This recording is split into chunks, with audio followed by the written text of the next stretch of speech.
Welcome everybody. Friday Night Live, 26th of December, 2025. Sorry for the chaos in getting started. Apparently, I've lost all my skills over Christmas. Only been doing it. I'm only in my 21st year. At some point, I'm going to get this all sorted out. At some point.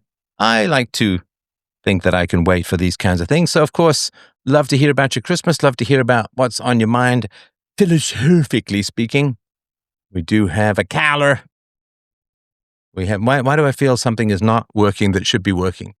Yeah, I think everything's recording. All right. I think we have somebody who wishes to speak. My wife won the Christmas Cookie House contest. We are live on Substack. Welcome. Substack Rama Lama Ding Dongs. Welcome. Laser hat placement almost there. Zara, if you wanted to unmute. I'm happy to hear what's on your mind. We're unmuting. What'd you get for Christmas? Oh, that's pretty quiet, man. Let me just turn that up a little. Can you go ahead? Hey, can you hear me now? That's better. Yeah, sorry, that was on my end. Yeah, what's on your mind? Did you get anything existential for Christmas? How would I know? Well, I suppose I got, my daughter said, what you want? And I said, make me a picture. Empirical. She gave me a picture. So that was nice. Other than that, I got pretty That's much very practical things. Yeah, very nice. Do you have any questions or What comments could for us be tonight? more necessary?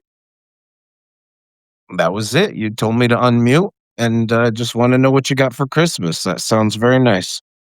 Yeah, it was nice. We do Christmas Eve because the last thing you want for Christmas is the delay of gratification. So we did Christmas. We did stocking stuffers on the 23rd. We did opening presents on the afternoon of the 24th, and then met up with some people, did all kinds of fun stuff. We got more people coming over this weekend. So yeah, it was a very nice Christmas. How about you? How was yours? Fantastic.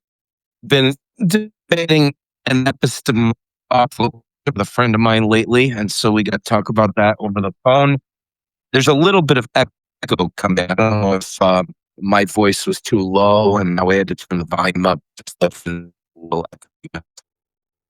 Yeah, I can't. Sorry. It's very garbly. I would just in general, and look, I'm not perfect this way either, but just in general, I would say for those of you who want to call in, A, have a headset, and B, have some data. I mean, just test, I don't know. I mean, on Skype, there used to be a test thing. Just do a test call and see, because it's kind of annoying. And again, I'm not perfect this way either, but it's kind of annoying when people call in and they're all kind of garbled and you don't have any good data. I've had people call in windstorms. I've had people call in with barking dogs and screaming this, that, and the other. And it's just like, if you're going to do a call-in show, it's just the kind of basic polite thing, in my view, which is to just try and make it as easy as possible for the host. Don't have bad data. And have philosophical questions. That would be nice. Just, if you could, I would appreciate it. All right, so let's get your questions and comments.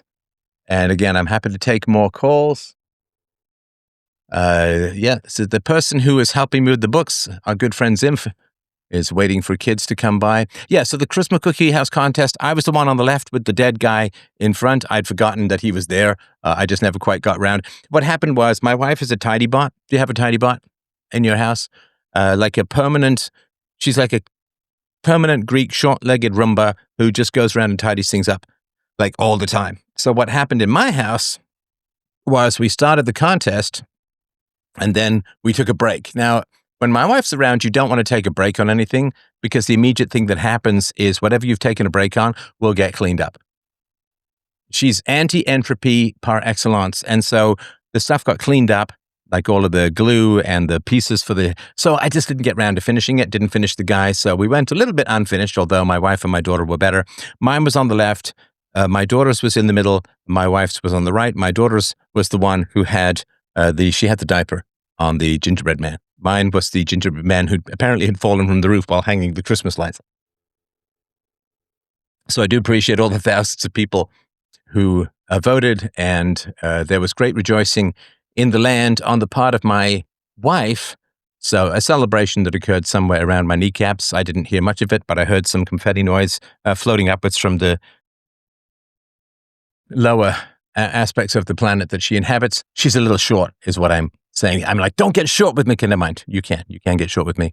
So I really do appreciate everyone's vote. And thank you so much for your feedback. It was a lot of fun. And people absolutely had hilarious comments. Because I'm not doing the videos, because I'm not showing the pictures, the comments won't make much sense. But it was very, very, very funny. So if there are ladies here, I know there are ladies here. I can sense it. I can sense it. But why is it that women, what is it that makes it impossible for so many women to say, we dress up to be attractive to men? Why? Right. So there's a video of women very, very lightly clad, to put it mildly, women walking through Amsterdam. Now, I was in Amsterdam for a speech not some years ago. I actually did a short documentary on Amsterdam that never saw the light of day. But anyway, I was in Amsterdam, and one of the aspects of the documentary was me touring the red light district. Roxanne! And if you see scantily clad women in Amsterdam, they may be ladies of the evening. Not working for the newspapers. They're not prostitutes. They're prostitutes. But maybe not, right? They could just be girls out there looking to, snag a hot guy for some late evening recreational acrobatics, right? Could be. Who knows, right? Anyway, so this guy writes this. I think he's a guy. I don't know if he's a guy. The male picture. Young women walking through Amsterdam at night, dressed for joy, for music, for themselves. No, that's not what women are dressing for. Women are dressing for men. I don't know why this seems so hard for people to admit or to understand. Maybe women can explain it to me. Because they say, I wear this makeup, this incredibly tight dress and heels. It's just for me. And it's like, what? No, it's not. Why is this? It feels almost like blasphemy to point out the blindingly obvious that women dress for men. And there's nothing wrong with that. We appreciate it. And it's very nice and all of that. My wife dressed up for dinner last night, looked like $1 million times $1 million.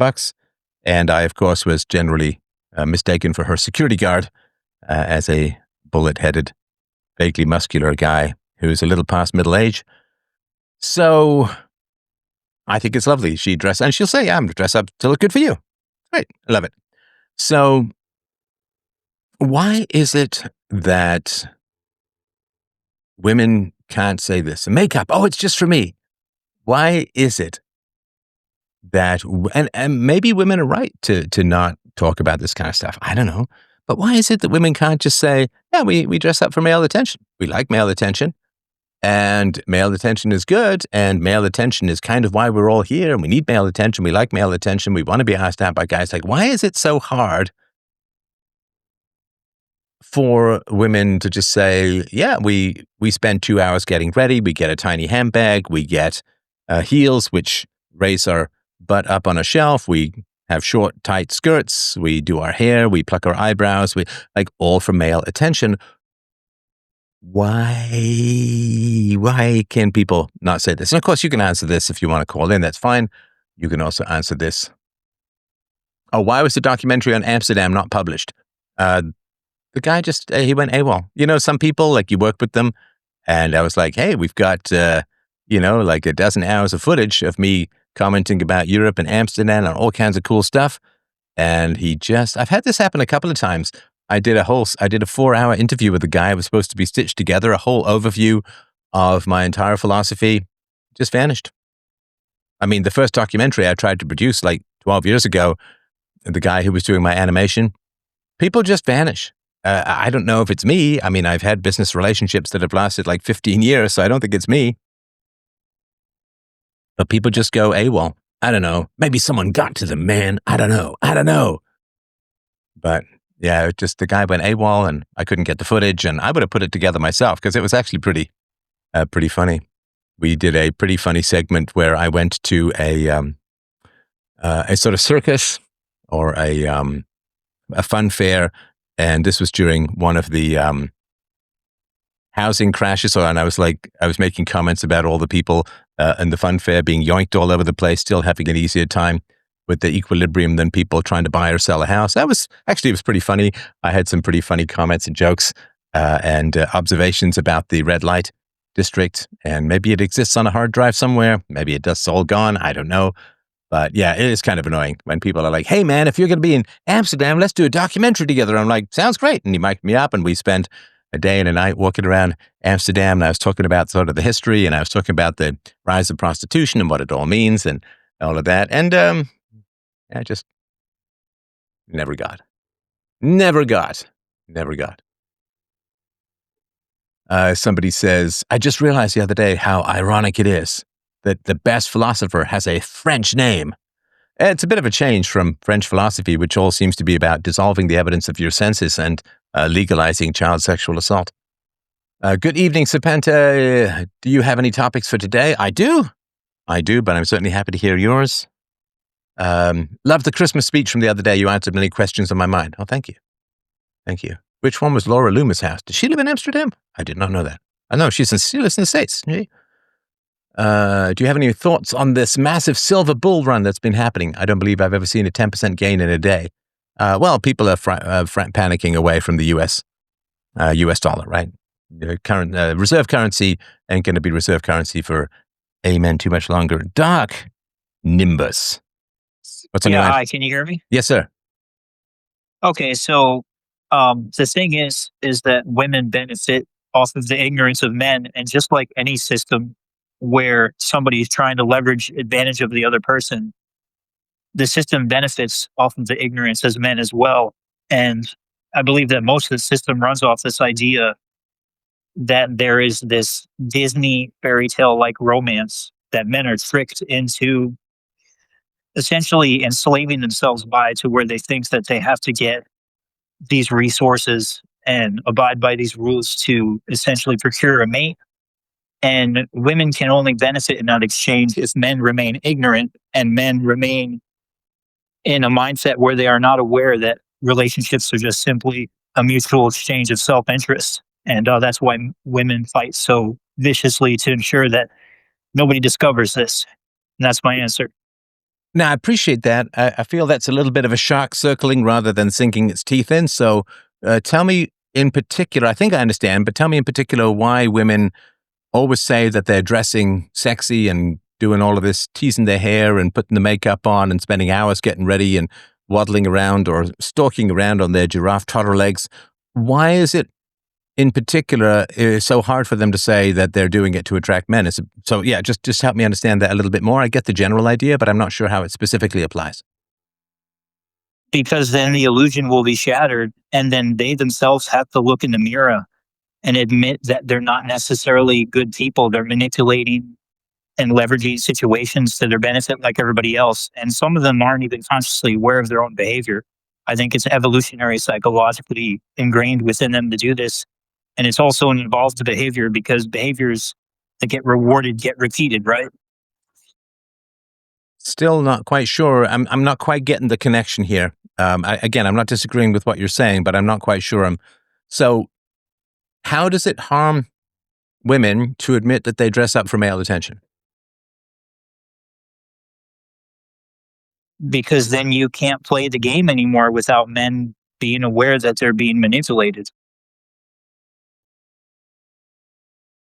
Okay, I'm still not quite getting it. I mean, men know that when you look at a woman and she's dressed to the nines and she's looking sexy and she's showing some skin and she's right, her hair is teased or whatever, she's got full makeup on.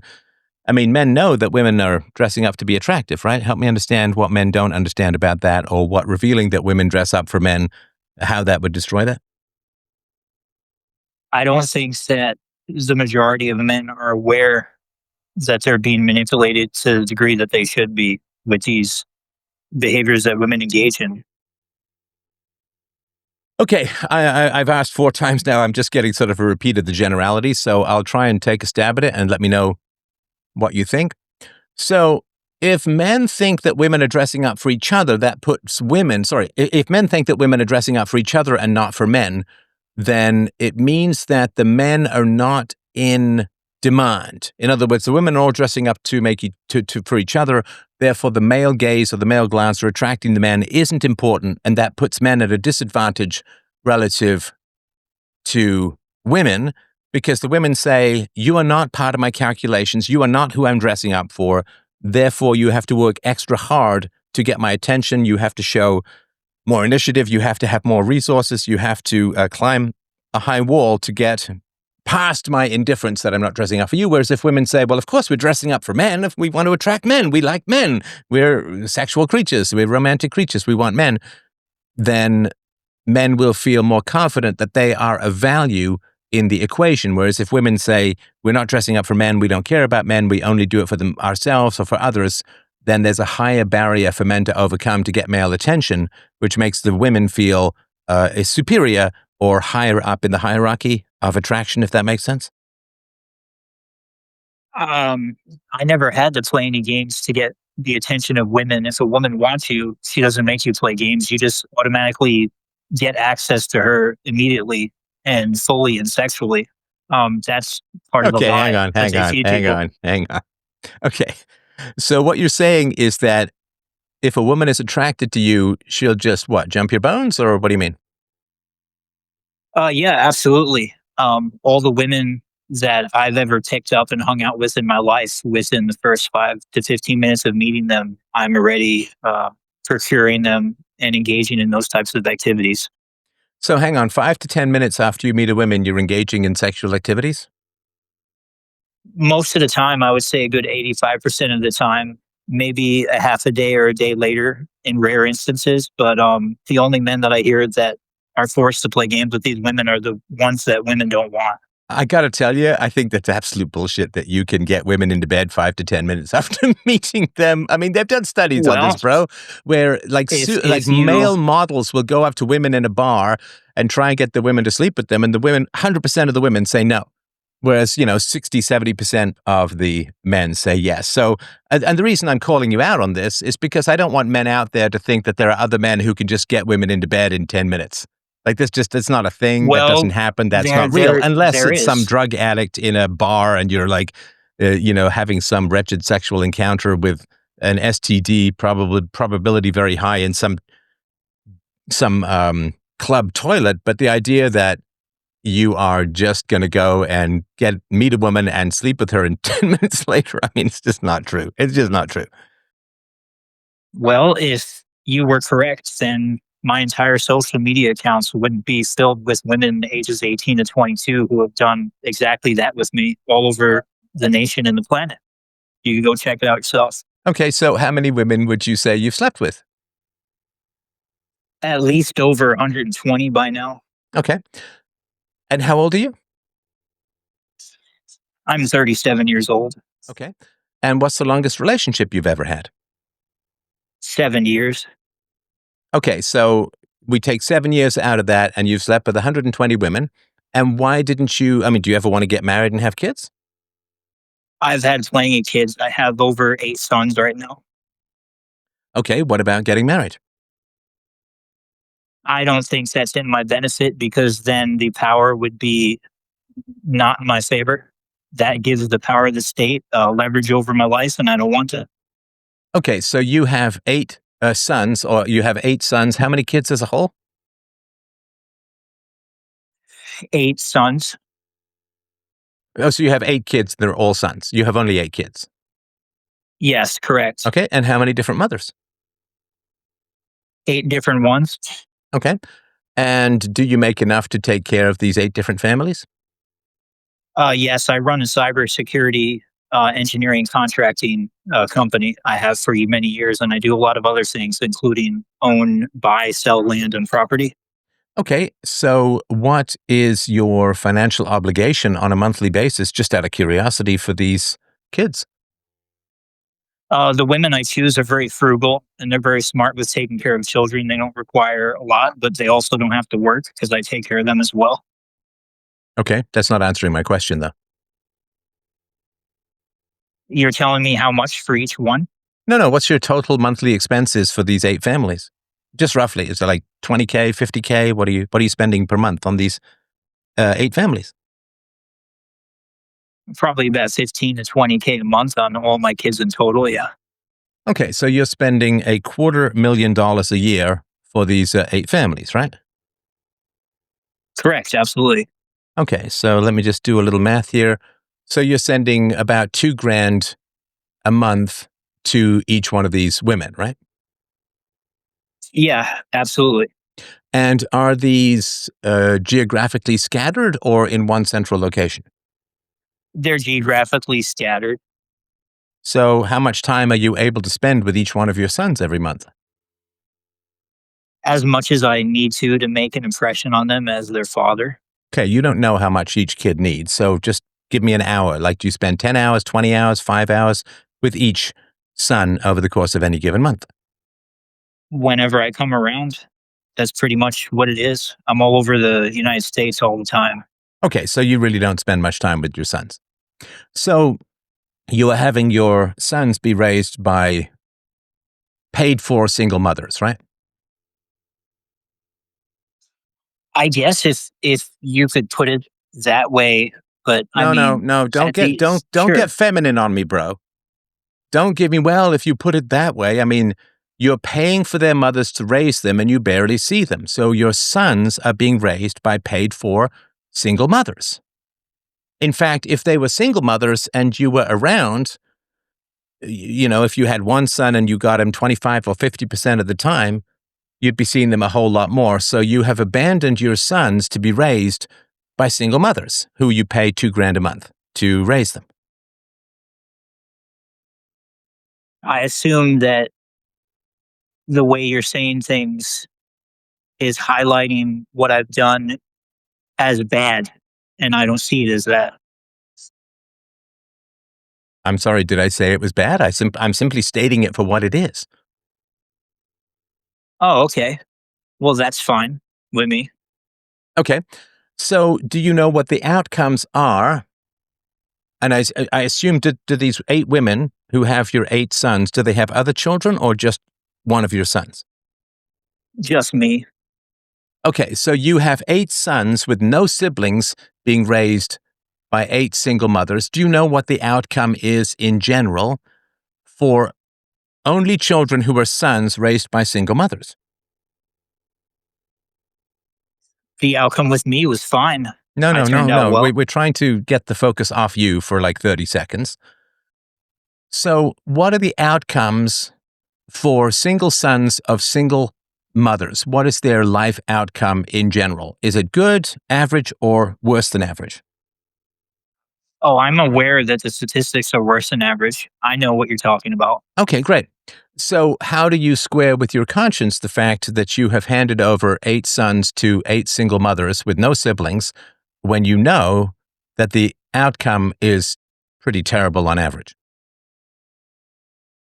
Well, that's the average. I'm above average, so I'm not worried about that. Okay, again, I'm not focusing on you or what you're worried about. I'm focused on what's best for your sons. Yeah, so am I. And they have what's best for them. They'll be fine How do you know they have what's best for them? because I'm me and I know. Okay, so you're just trolling me at this point, right? I mean, you can't be this narcissistic. No, I'm absolutely this narcissistic. Absolutely. Oh, so you are narcissistic. Okay. Well, and I would suggest that you're doing real harm to your sons, and it is gross and vile. And if you're real and not just trolling, I don't know, who knows, right? I can't see people. But yeah, I mean, as long as you admit that you're a narcissist, I suppose at least the kids who can hear this later will know why they were abandoned to be raised by women with the only ambition is to get money off some narcissist for having his kid around, and it's going to be pretty bad. All right, regular guy, what is on your mind, my friend?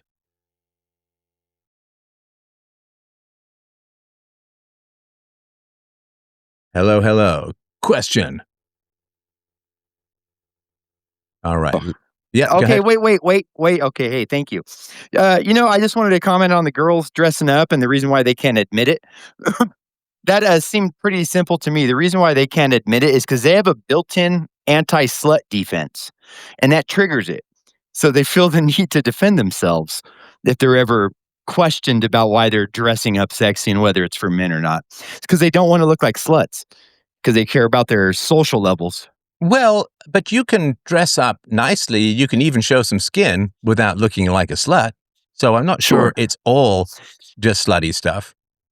Right, but it's when you accuse them because it puts them on their heels thinking they're being accused of doing something specifically for men, which would ultimately lead to sex, and they're afraid to look like sluts. So, Okay, so hang on. I mean, I'm not disagreeing with you. I just want to make sure I understand the context of what you're talking about. Mhm.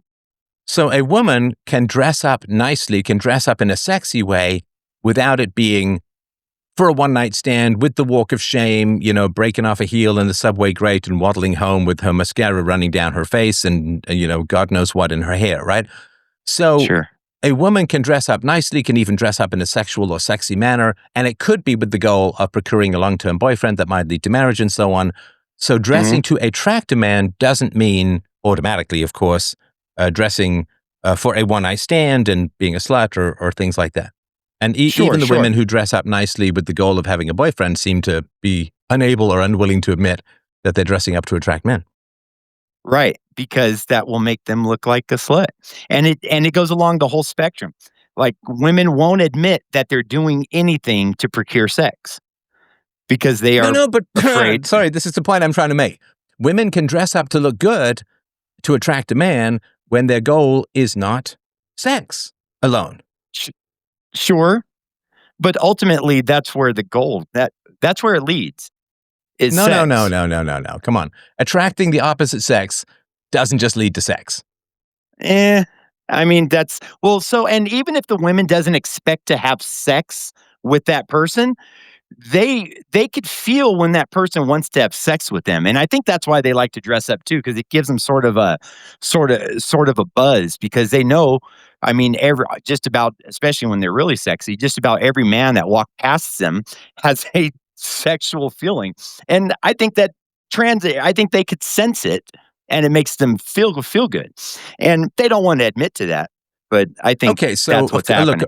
of course, we all want to be attractive to the opposite sex if we're that way Sure. inclined, right?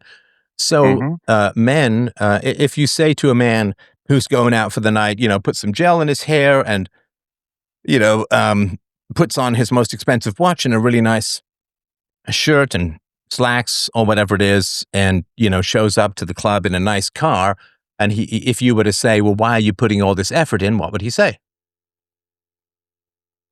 Yeah, that he's doing it for girls. But that Yeah. doesn't have yes, but that doesn't have the same social connotation as a woman saying it does it for guys.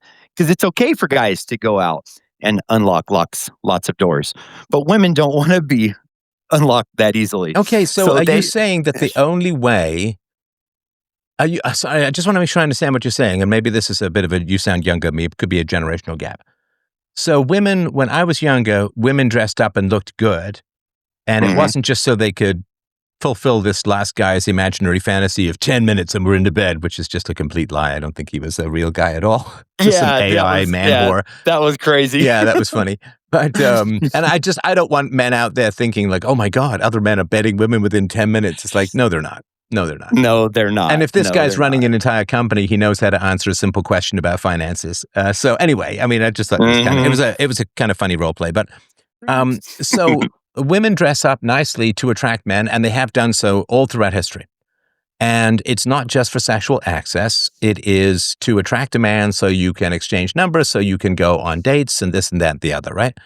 I Sure, mean, sure. when I first started dating my wife, she still does, but she dressed up really nicely. And it wasn't like we jumped into bed together because we're old enough to know that that's a bad idea and we wait our time and so on, right? Right. So why can't women dress up nicely and say, I would like to attract a man without it being, and go straight to bed with him, or like, because that's Right. not the case for a lot of I women, think for most it's women. I yeah, well, I think it's kinda like what you said is they don't want to admit that they're part of this game.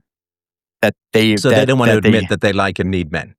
yeah, no, they don't want to admit that. Because if they say that they like and need men, then the men have more leverage over them. Yeah, In the same they way, don't like want to maybe give it's us. like if I want to go and let's imagine that Bob is out there buying a house.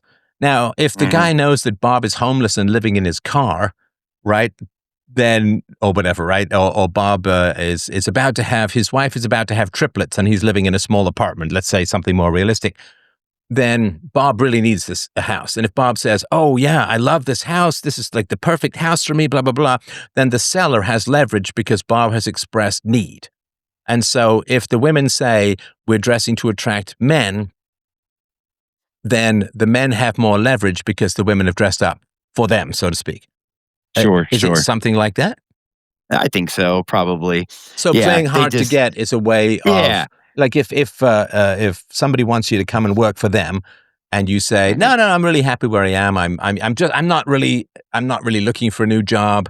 Then it may up the offer they're going to give you, as opposed to Right. yeah. I need another job. I can't stand it where I am. I'm dressing for success to land this job interview. Then you have a need which lowers what you're going to be offered. Is it something like that? I Yeah, could take this job. I probably. could not. I'm easy. I mean, I'm just dressing up for myself. I'm not dressing up for a job interview. I guess I could listen skeptically, and it's a way of trying to up the demand by showing indifference to the product. Is it something like that? I think so, yeah. Okay. Leveraging. Yeah, Okay. totally. That makes a lot of sense. Okay. So it's a But strategy to up the demand. Okay. Sorry. Is there anything else you wanted to mention? you know why I just want you to know I've listened to you for years and years, and you've completely changed my life. I love all the stuff you've ever done, and I really, really appreciate you. Well, thank you, brother. I really appreciate that. Of course, I'm not trying to dodge the compliment. I really accept it and appreciate it.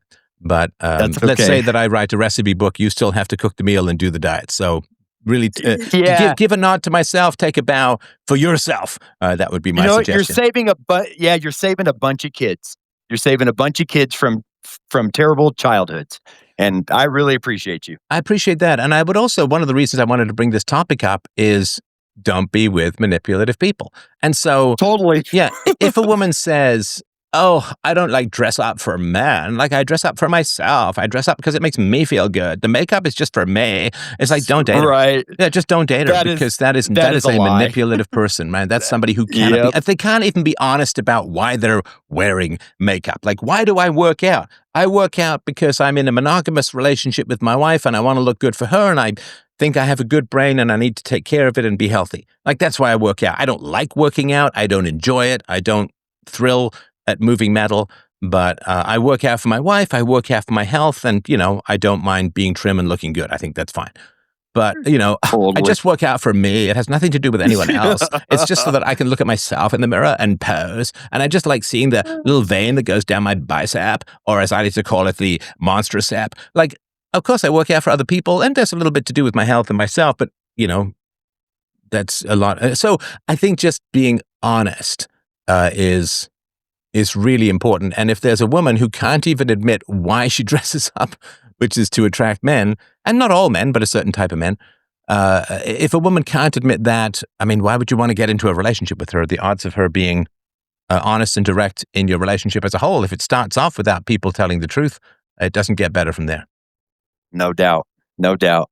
I really appreciate you. Thanks, man. I appreciate that. Keep up the good work with philosophy, and I really do appreciate your kind words. Thank you. They really mean the world to me. I'm not going to pretend to be like, oh, just another bit of praise. It's like, no, that's a thrill. Thank you. All right.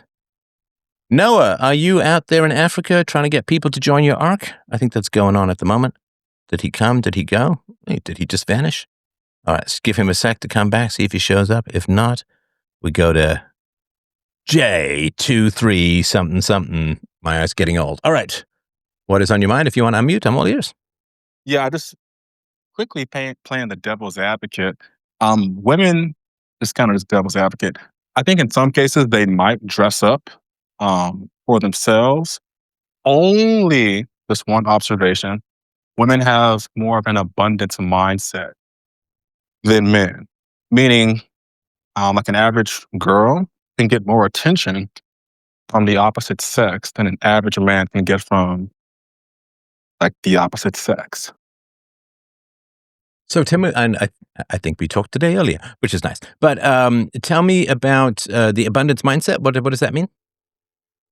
So it's kind of like, let's just say if you have a business and you have 1,000 paying customers, you don't really care if one of them complains or if they drop off. But if you only have 10 customers, each one little prospect that or customer that leaves or falls off has more weight. So in this scenario, and I could be wrong, I think that women just have more options to choose from to where they can say, I'm not going out for these guys. I'm not trying to get these guys. I'm trying to get Huh.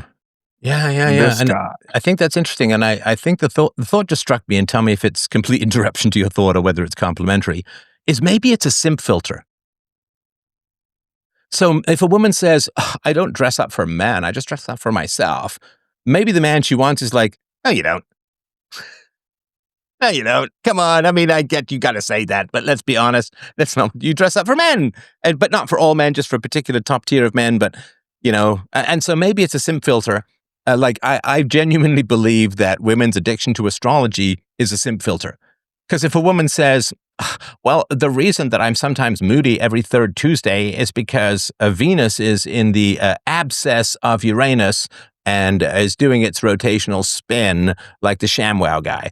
And if a man says, oh, yeah, no, totally, I understand, then he's a simp and he can't. So he's not interested in her. He's just interested in her body or dating her, but he'll say anything, and that's a test to see if men can handle disagreement from women or can disagree with women, because if they're simps with women, they're not going to succeed as men in general because they're weak.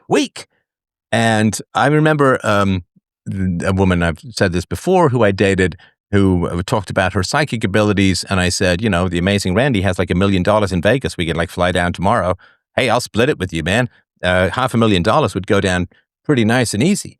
And I was like, I don't, if you can do it, I don't think you can. I don't think it's real for a variety of reasons. Like, of course, psychic abilities aren't real because they'd be so much greater than having to speak things and write things down. Like, imagine the army you could coordinate or the hunting party you could coordinate if people had the ability to read each other's minds. It would be unbelievable. Imagine the sports team you could have if everybody was a mind reader rather than having to do these summon a fireball hand gestures in their groin in baseball or other places.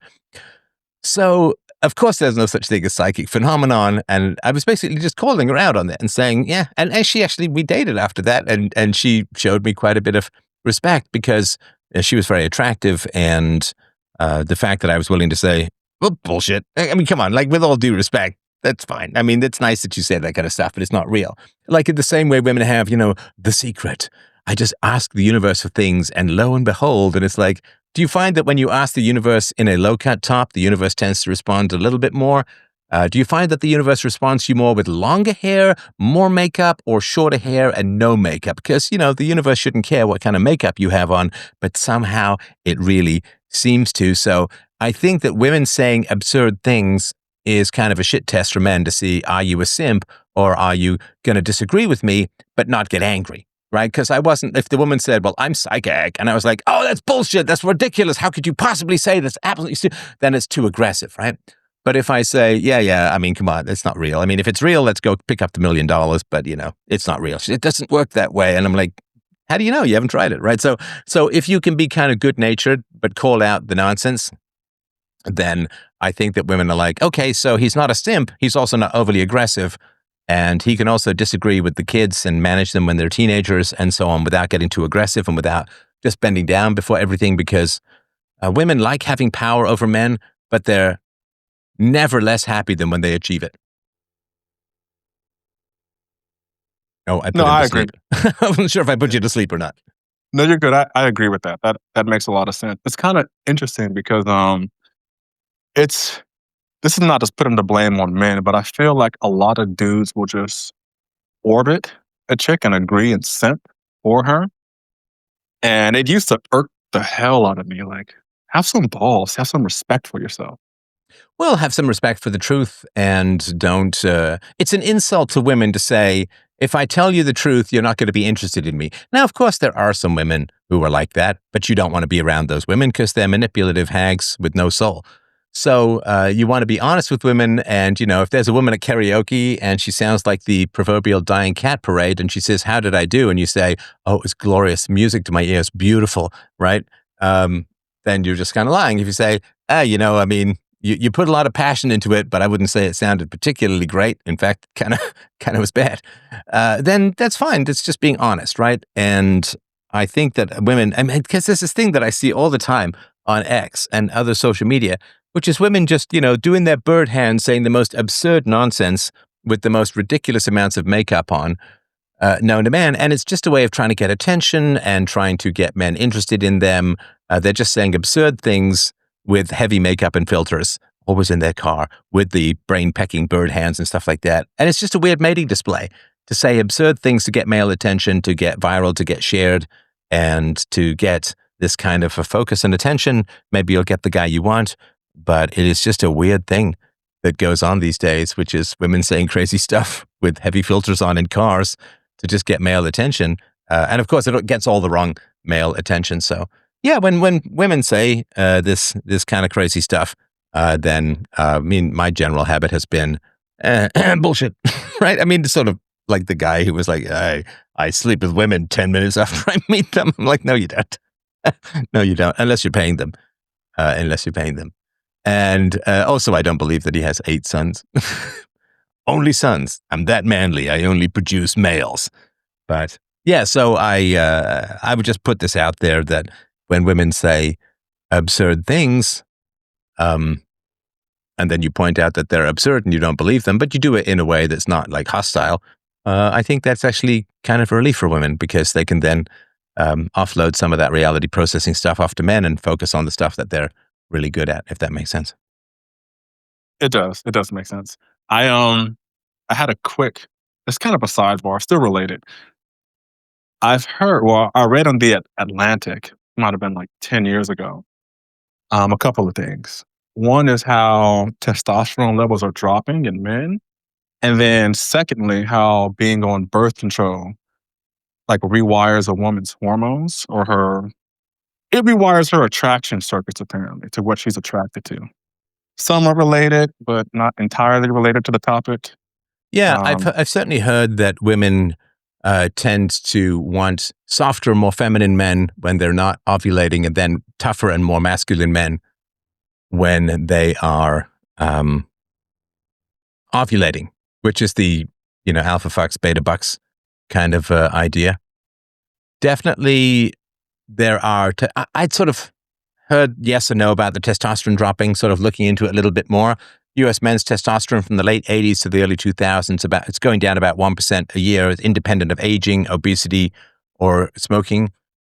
Changes. A 2020 analysis of U.S. National Health and Nutritional Examination Survey data showed a decline in adolescent and young men of testosterone from 1999 to 2016.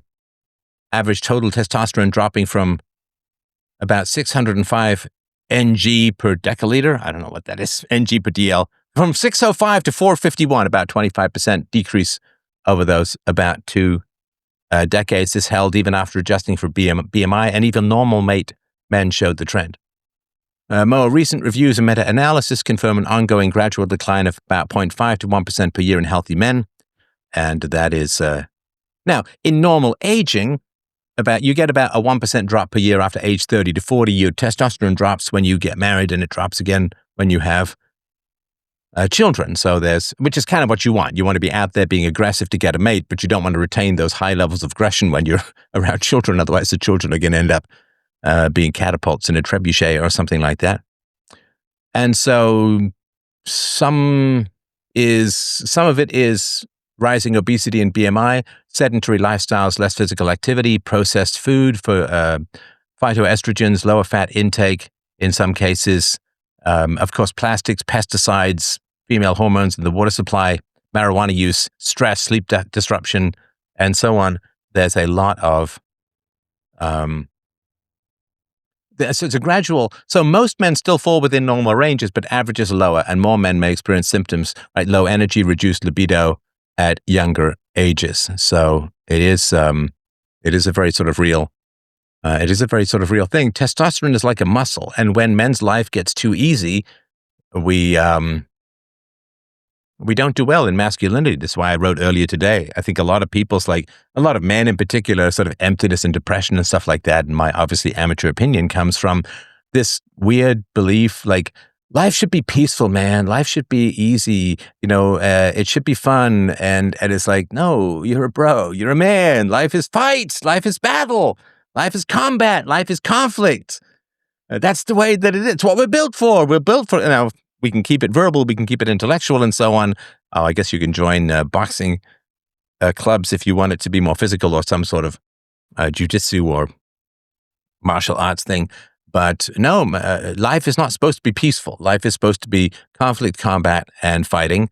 And that's the chafing that gets our testosterone high and keeps it high. And when men retreat to imaginary sex through pornography, they retreat to imaginary combat Real through quick, video your mic games. sounds a little different. I'm sorry?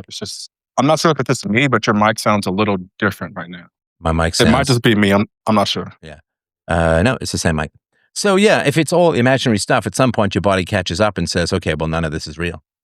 And I think also it's one of the reasons why societies tend to cycle is that when you get an upper class, they tend to get softer and then they get taken over by a lower class who then gets softer, and that sort of process is going on at the moment. So you got to work out, you got to exercise, and you got to take on fights, conflicts, and challenges. But of course, because we live in such a female-centric society, fights, conflicts, and challenges are just not allowed by the estrogen tyrants that generally run the world these days. Like if you have a big conflict with your coworker, you're going to get reported to HR and you're going to have a lot of sensitivity training and you got to not do fighting and no conflict and it's really bad and don't raise your voice and don't interrupt. It's like, no. It's what we do. We raise a voice, we interrupt, we yell it out, we fight it out sometimes, hopefully not physically, but it's not beyond the pale. And we live in this sort of claustrophobic, you can't only, like I was saying this the other day to a friend of mine, I can't remember if I mentioned it on the show, when I was on the swim team when I was 14 years old. I was on the swim team. I was on the water polo team. I was on the tennis team. I was on the cross-country running team. I was just a motion madman. And I went up to a friend's cottage and I was swimming across the lake and back, which was a long way. It was a long way. Now, I knew enough, you get that metallic sound when your head's underwater and there's boats coming because you don't want a boat to run over you. God knows that happened to a friend of mine's wife many years ago. It's just appalling what a boat propeller can do to a human body. But I swam there and I swam back. And my friend's mother was outraged, incensed, literally yelling at me. It's so dangerous. What are you doing? It's like, I said, I'm on the swim team. I know what I'm doing. I've swum way more than this in the pool. I know I can do it. I'm totally fine. But she was just horrified at the dangers that I was taking on. And it's like, yeah, but we need that stuff. We need that danger. We need that opposition. We need those risks. I myself have taken a risk or two over the course of my career as a public intellectual, and it's been well worth it. So I think risk avoidance or faking risk is, like the guys who in their teens, like in your teens, man, you just got to go up. You got to ask girls out and you got to get shot down. And then you get up, you dust yourself off, you complain to your friends, and then they say, yeah, man, that's tough. Go do it again. And that's how you develop the muscle of being able to overcome rejection. And it's where you find your place in the sexual market pecking order, and you just got to do it. But now you can just avoid doing it. And then you can go online and everyone's like, oh yeah, women are this and women are that, and you're better off without. And like this earlier guy who's like, well, I don't want to get controlled by the government, so I have 8 baby mamas. Like, that's not going to get you controlled by the government. It's just crazy. So yeah, it is really, really sad. You should take on your physical challenges, your physical activities. You should go to the edge of what you could do physically. You should ask girls out, get your heart kicked around a bit, and go to a foreign country with very little money and try and make a go of it. I went to work up north, gold panning and prospecting. Like, just go do roughneck stuff. Do things that are going to give you some calluses. Do things that are going to push you to the edge of your comfort level. And that way you can get and keep a boner probably until about 8 days after you're dead. Sorry, is there anything else you wanted to mention? No, that was everything. That was very insightful. I guess one quick last question. Um, it's for developing like a daughter. Like if someone, this is hypothetical, it's not me, just out of curiosity. For someone that's concerned about raising a daughter in like today's environment, how to make her strong, strong-minded, strong-willed, and not falling for just any guy at the bar or the club or whatnot. What's like, I mean, peaceful parenting, of course. Um, but what other Well, of course, tactics? if a girl is raised with a good relationship, in particular with her father, a father, of course, who takes interest in her for herself as a person, then if she knows that she's interesting and of value to her father for herself as a person, her thoughts, interests, jokes, and ideas, then she is used to male attention for the qualities of her character. And then if a man is just wants to grab at her and stuff like that and doesn't really care about the quality of her character, that's just going to feel foreign, weird, alien, and gross to her. In the same way that you raise the kid speaking English and somebody starts talking to her in Japanese, she's not going to be able to answer or follow what's going on. So you have a good relationship with your daughter and you make sure that your daughter knows how much you enjoy her company, what a great person she is. And that way she will expect the guy to want to get to know her before making any sort of romantic or sexual advances. And if a guy starts off with the sexual stuff, it'll just be like, it's obvious. Like it's just kind of gross because she knows how important she is to, the sort of first man as a person. And then she can't be depersonalized by others just looking for sex, if that makes sense. It does. Thank you so much. All right. Appreciate that. Thank you. And I will get to the callers in just a sec. It's great to having these great conversations. I really do appreciate it. Are you conservatives not interested in hearing "pick yourself up by the bootstraps" anymore? Yeah, well, the boomers were raised without DEI and quota systems and the exclusion of white men from the workforce, so they don't understand the world that they made. They don't understand the world that they made. Kairos, nice to see you. My friend says dressing up for men is called being a pick-me. Embrace the sisterhood according to all the feminism programming. I think it's a form of intersexual competition similar to a woman convincing her friend to cut her hair off. Maybe. James says, we don't dress up for men. Also try to inject a kind of cognitive dissonance in others. Sensitive men will listen to the words. Insensitive men will just ignore what they say and pursue anyway. Yeah, I mean, you don't want to be sensitive to anything but the truth and your own conscience. Somebody says, Zim says, gets girls in 5 to 10 minutes, exclusively goes after bar skanks. Oh, just really broken people, right? Troll detected. Yeah, it could be. There was another troll who said he was 37 yesterday. Yeah. So it could be somebody who's calling in again, maybe with a voice changer to make listeners look bad or something like that. But 8 times deadbeat dad responsible. Women who sleep with him after 5 to 10 minutes eats up the sweet government contract money. This has to be a troll. Yeah, maybe. Cute mug. Yes, this is my Christmas mug. My daughter made it for me when she was like 5. It was something I love. I know I'm going to drop it one day because that's just me, but it's nice, right? The Noah's Ark guy brought himself a new Mercedes. There's a guy in Africa who's getting thousands of people to line up to get on his ark. Crazy man. How dare you take a masculine risk? Yeah. When I tell people that I did swim across the East River, their first question is it dirty? Yeah, when I was in Africa with a cousin of mine, unfortunately he later died, but we went rock climbing. I did like an overhang with no ropes. Like if we'd fallen, we'd have just died. And it never even really crossed my mind that it was particularly dangerous. I mean, I may have had a little bit of a lower sensitivity to danger, perhaps a little bit less positive that way, but all right. So let's get to people who have successfully called in, or at least not failed to call in before. Alex Alexikov, what is on your mind? Hey, Stefan. So my question is a little bit off topic from what you're talking about. I mean, is that okay, or Sure. does it have to be women makeup? So, like very quick preamble. Like I don't like a month ago, I asked you if what's the most supernatural thing you will be willing to believe, and then that devolved into like a half an hour argument or something.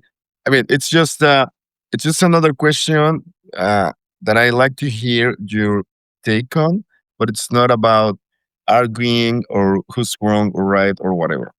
And the question is this one: is there a is there a moment in your life that you will want to go back to and do things differently?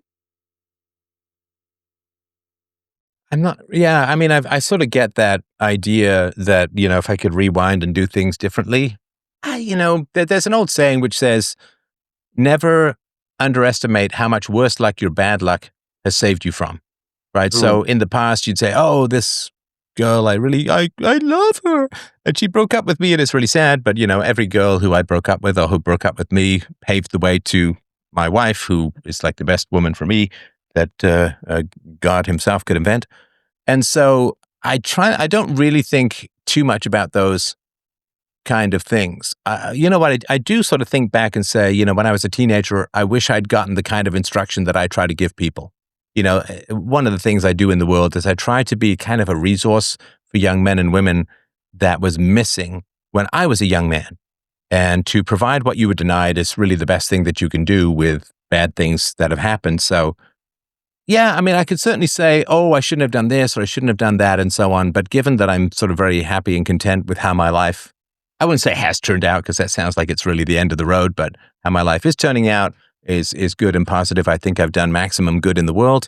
You say, oh, well, I shouldn't have taken on this topic or that topic, and maybe I wouldn't have been deplatformed and blah, blah, blah, blah, blah.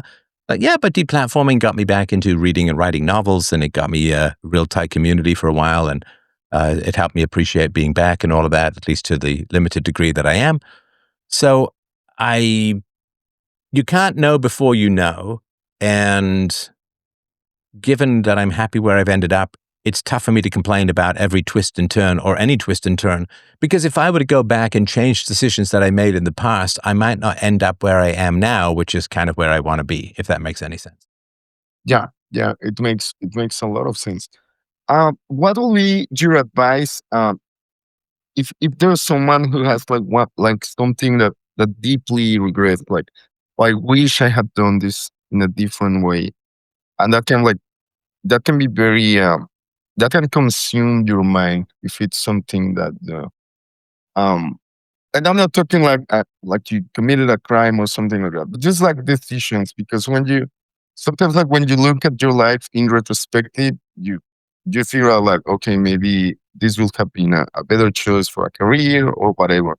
Um, this is something that has affected me, and I know affects other people, particularly if you're in like around your 30s, I would say, where you like start making like some sort of review of like where you are, where would you like to be in 10 years, if everything is worth it or not, things like that. I mean, I do have like a couple things that I say, oh, I wish I did differently 10 years ago, but I just didn't know better. So can you And give me just a very abstract, which is a little tough for me to focus in on. Can you give me an example of a kind of decision that you or someone else that might fall into this category, not a moral yeah, evil so or something, but I can tell you one that actually applies to something you just said to another guy right now. So I think it's interesting to bring it up. Uh, I uh, I have a daughter. I didn't choose to not spend time with her, but I spent more time doing other things than with her, and that's something that I deeply regret. I wish I had spent more time with her when she was younger. Now she's like 10 years old. Everything is fine, but still, I mean, those moments will not come back, right? So it's like, well, but it's I funny was too, sorry to interrupt, but it's pretty consistent in the social sciences. When you ask people what was the happiest time in your life, it's usually when their kids were very little. yes. Like a little bit beyond babies, which is kind of exhausting, but certainly sort of preschool age, sort of the 2, 3, 4, 5. It's like an absolutely adorable age. And I remember I used to go out for dinner every Thursday night when my wife was working. I would go out for dinner with my daughter. She'd wear her princess dress. She'd sit on my lap, and we'd go to a restaurant. They had a half-price seafood special, and we'd go and eat that. And she loved grandfather clocks, so we'd go and play with the grandfather clock at the restaurant. And those times were just great and super fun. And so most times when people look and say, well, what was the best time in your life? They don't necessarily really remember professional stuff. They don't remember educational stuff as being peak. What they do remember was the times that they were sort of rolling around wrestling with their kids when their kids were very little, and mega nights, and all of that sort of stuff. And Yes. so what happened with your daughter that you spent less time with her? What were you doing instead? It was related to work. I was starting a PhD. I put a lot of time into that, and I needed to make money because we were so now I'm in a much more comfortable position. But back then, money was like really really tight. I was the only one. Well, my wife also did work, but I was like the main provider, and I had to I had to work, and I had to do a lot of things instead of just being with her. But looking back into it, I'm quite sure that I still could have spent more time with her. I'm sure of that. Yes. Well, if you have to work, you have to work. If you're doing a PhD and working full time, then the PhD, it's 5 years. 5 years for your kids. There's almost nothing in life that is sort of the length of your life involved that can't be postponed for a couple of years. Like you could have postponed the PhD for a couple of years, right? Yes. Yeah. Right. So I think if you're honest about it, which I'm sure you are, and you say to your daughter, this is what I regret. I'm really sorry if it had any negative impacts on you and so on. And that's the one aspect of things. The second aspect of things, of course, is that we get a correction for parental mistakes. And do you know what the correction for parental mistakes is? No. What's that? Grandkids. Nice.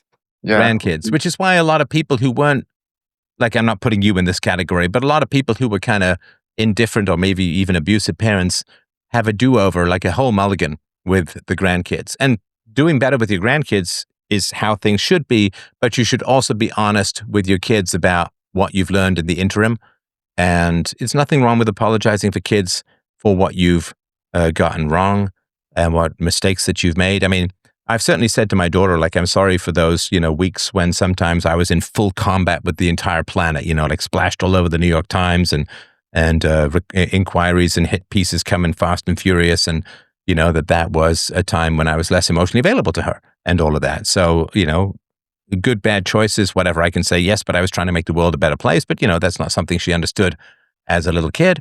So I think saying, yeah, there's things I could have done better or things I should have done better, and I'm really sorry about that, to own your mistakes, to be honest about them, to apologize, to make amends where possible, and then to do better with the grandkids is, I really think, the best that we can do, particularly if you are coming from a not great family or parental situation, like having been parented as a kid. If your parents weren't particularly great, then you really are having to reinvent the wheel. So I think, be honest, apologize, make restitution where possible, and then, really nail the do-over, so to speak. Yeah, absolutely. And she's 10 years old now, so there's still lots of time to do stuff. It's only that, yeah, I kind of like miss those years where she was like much younger and super cute, and like, you know what I mean. But anyway, okay, well, thanks, Stefan, for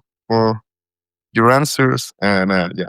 Oh, thank you, and I really appreciate your sensitivity about what we did as kids, what you did with regards to parenting, because it's really hard to get that stuff perfect. And here's the thing too, even if you're a perfect parent, your kids are still going to have a tough time because there's a whole lot of imperfect people out there. If you're some perfect parent, how's your kid going to adjust to the regular atmosphere of the everyday traumatized planet, right? So there's a sweet spot, because if you're perfect, then your kids can't really run in society. There's sort of a sweet spot where you're good enough that it's a big improvement, but not so good that they can't ever breathe anybody else's oxygen, so to speak, because they're used to a totally different atmosphere. So I hope that makes some sense. All right. Thank you. You're very welcome, brother. Take care. All right. Dark. I think that's Dark. Nimbus. We're going to give this one more try. Are you and you requested to speak again. Yeah, I just spammed the. Can you hear me? Yes, sir. Yeah, I just spammed the chat with all the videos of the women I'm with. I'm not lying to you. I don't know why you think I am.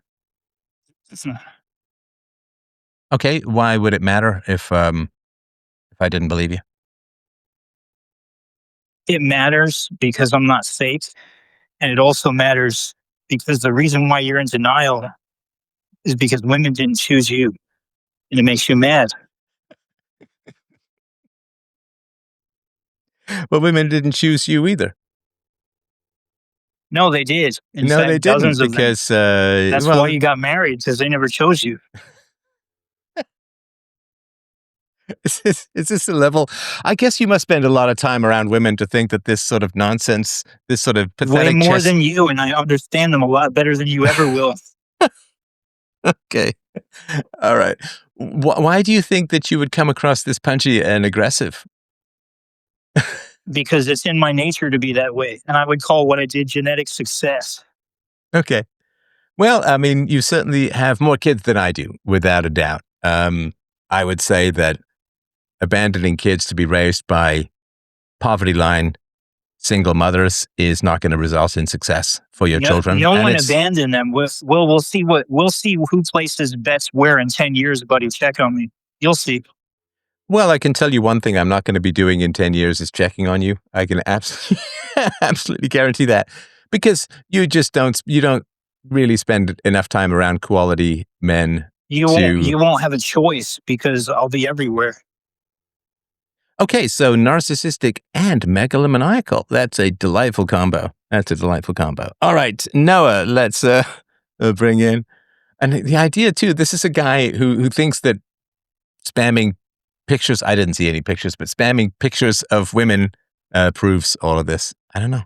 It's very strange to me. But I'm very sad. Grok had no idea of who this guy was. Yeah, let's see. Noah, did you want to? Hello. Yes, sir. Can you hear me? Okay, sorry. Yeah, well, a lot of interesting conversations. I like the.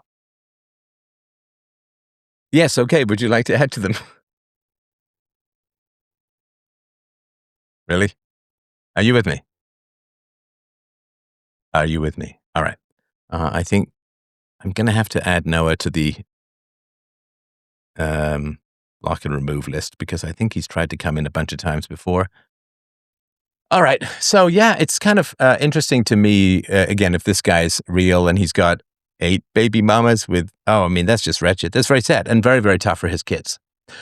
So if he's like a hyper masculine guy, let's say he's just, the Aristotelian mean, right? You don't want to be too little masculine. You don't want to be over masculine in the same way that you don't want to be a coward, but you also don't want to be foolhardy, and so on, right? You don't want to not work out. You don't want to work out so much that you get injured, right? You need that sort of Aristotelian mean. And so with people as a whole, sorry, JJ, I'm not sure if you want to come back in or not. Just let me know. I'm not sure if this is from the last time. But if you are excessively masculine, you will tend to produce feminine male offspring, because they'll react to that. And also, if you're excessively masculine and you're hyper aggressive and hyper competitive and kind of contemptuous and all of that, and a bit of a sleep around kind of guy with you've got 8 baby mamas and so on, then the women will resent you, and the women will infect your sons with resentment against you. And so what will happen is the pendulum will swing enormously to the other side as a whole. Oh, somebody's asking, is your video on the truth of the crusade still available? Yes, fdrpodcasts.com, fdrpodcasts.com. Just do a search there and you can find it. Do a search for Crusades. You'll see the show. Click on it. Click below. There'll be a link to the video. So yeah, if you're hypermasculine and you've got a whole bunch of sons with a whole bunch of baby mamas, then the baby mamas will be like 95% more influenced than you, and they'll resent you. They'll be hostile towards traditional masculinity or hypermasculinity. So your sons will swing to the other side in general. It could be exceptions, of course, right? But the general trend will be that they will then swing too hard to the other side and then will be opposed to that level of masculinity, and because it's hard to find stability in this world, and they're really you're really the female domination and the low quality female domination. I mean, how many women will say, give me $1,800 a month and I'll raise your kid? Well, not women who have any particular potential or ambition or ideals or anything like that. So if this guy's very smart, he's probably, it's not, the smart women wouldn't take that deal, right? A smart woman would not take the deal. Oh, thanks, James. Yeah, the show number's 3,153. 3153. Boy, that's like halfway back, right? So fdrpodcast.com/3153, Truth About the Crusades. So yes, smart women won't, I'm just sort of laughing in my mind, imagining that when I met my wife and I said, hey, I'll pay you $1,800 a month and barely see you if you stay home and raise a kid of mine. I mean, she'd just look at me like, what planet had I disgorged myself from to make such a ridiculous offer? So women who are willing to take the offer of, I'll pay you $1,800 a month and you can raise my kid with barely any input from me, that is not a high quality woman in general, because a high quality woman wouldn't want that deal and wouldn't take that deal, because a high quality woman would want an actual family with a husband who stuck around and helped to raise the kids. So, baby mamas are basically close to single mothers. Single mothers have an average IQ of 90 or 91, and this is probably even lower than that. So, unfortunately, you're just going to have the next generation fairly anti-masculine and also probably less smart than you, because you're having kids with women who think that $1,800 a month to raise someone's kid without them being around much is a really good deal.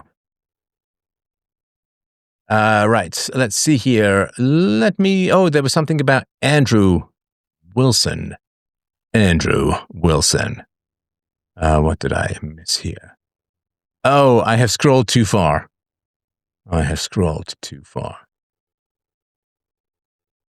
So somebody was talking about Andrew Wilson was on a show. Oh, somebody says, thanks, Ed.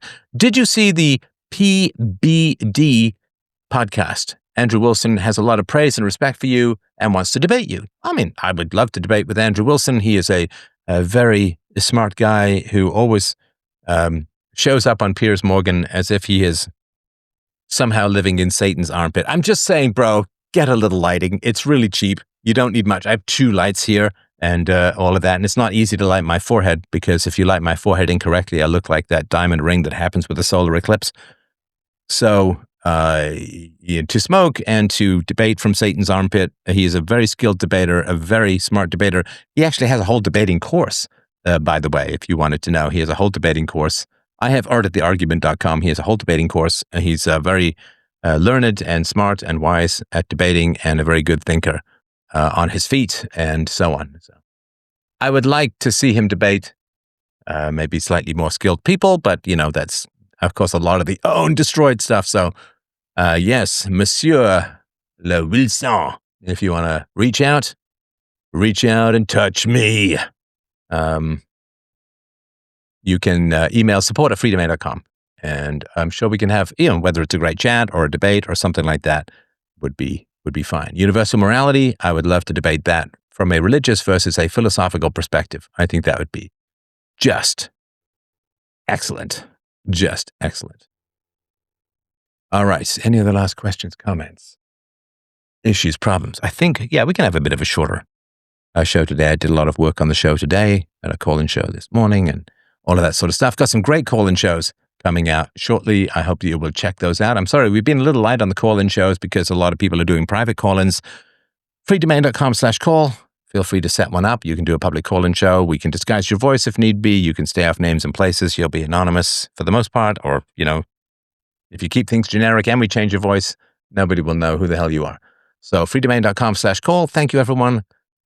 freedomain.com/donate to help out the show. shop.freedomain.com for your tasty merch, such as this hat. And last but not least, peacefulparentingbook.com to get your physical copy of Peaceful Parenting. We're also coming out. We've just released the present in print form, and we're working on the future. So thank you, everyone, so much. Have a gorgeous, beautiful, wonderful slitheringly delicious evening, and we will see you Sunday morning for the Donator Only live stream, and we will talk soon. Take care, my friends. Bye-bye.